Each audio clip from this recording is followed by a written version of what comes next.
여러분, 술 취해서 경찰관을 살짝 밀친 것뿐인데 왜 그게 바로 형사재판으로 가는지 아시나요? 진짜 세게 때린 것도 아닌데 라는 말 상담실에서 정말 많이 듣고 있는데요. 그런데 공무집행 방해는 생각보다 훨씬 무섭습니다.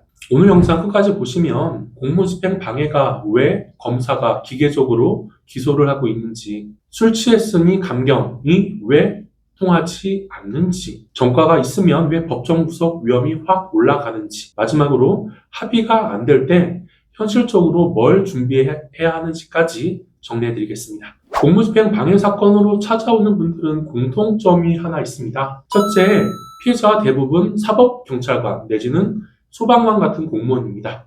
둘째, 사건이 거의 항상 술자리 이후에 발생을 합니다.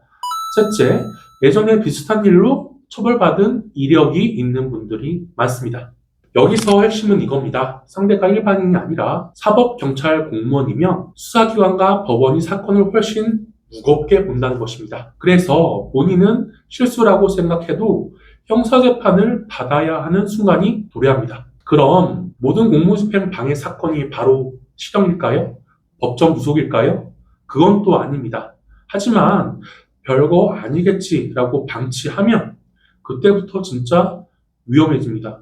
그런 사건들을 굉장히 많이 봤습니다. 초기 대응만 제대로 하면 벌금, 집행유예를 목표로 재판 준비가 가능할 수 있습니다. 현실적인 선택지를 만들 수 있다는 뜻입니다. 그런데 문제는 많은 분들이 시작부터 상황을 너무 가볍게 본다는 겁니다. 대부분 그래요. 여기서 다들 묻습니다. 변호사님, 술 취한 건데요. 그럼 좀 봐주지 않나요, 법원에서? 결론부터 말하면 더 이상 술은 법원에서 변명거리가 되지 않습니다. 오히려 술에 취해 공무원에게 위력을 행사했다. 이렇게 정리되면 술 때문에 판단이 흐려졌구나, 실수한 거구나 라고 생각하는 것이 아니라 술 마시고 이 사람이 위험한 행동을 했다라고 법원에서, 정확히는 판사님이 해석하는 경우가 이제는 많습니다. 그래서 제가 늘 의뢰인분들께 드리는 말이 있습니다. 공무집행 방해 사건은 술 먹고 경찰관은 한 번 실수로 밀친 해프닝이 아닙니다.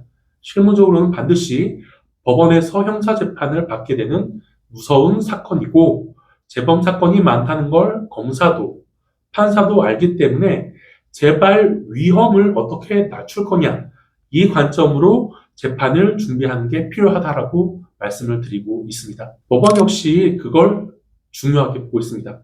즉, 반성문 한 장만으로 끝나는 사건이 아니고 다시는 반복되지 않게 만들 장치가 필요한 것입니다. 특히 무서운 건 동정 전과가 있을 때인데요.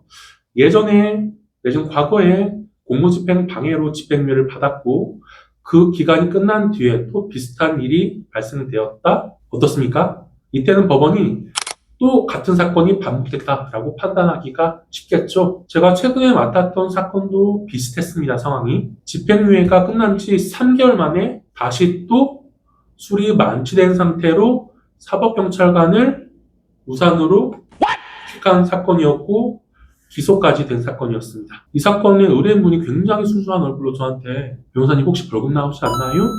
라고 하셨는데 솔직히 그 말이 가장 위험합니다. 그 순간부터는 벌금이 아니라 법정 구속이 되느냐 마느냐 절체절명의 순간입니다. 게다가 이런 사건은 피해 경찰관이 합의를 대부분 거부하는 경우가 많습니다. 경찰청에 지침이 있는 것으로 알고 있거든요. 그럼 이런 경우에는 뭘 해야 할까요? 첫 번째로 합의가 안 된다면 형사 공탁 같은 방법을 검토해야 됩니다. 두 번째로는 술 때문에 벌어진 문제라고 말로만 하지 말고 정신과 진료 기록, 진단서, 금주일지처럼 실제로 내 자신이 바뀌고 있다는 자료를 준비해야 됩니다.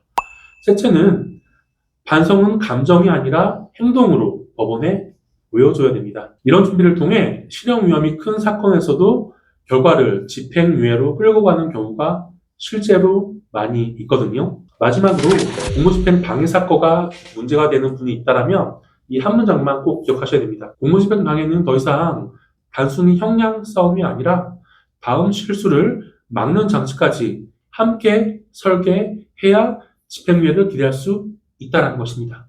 마치겠습니다.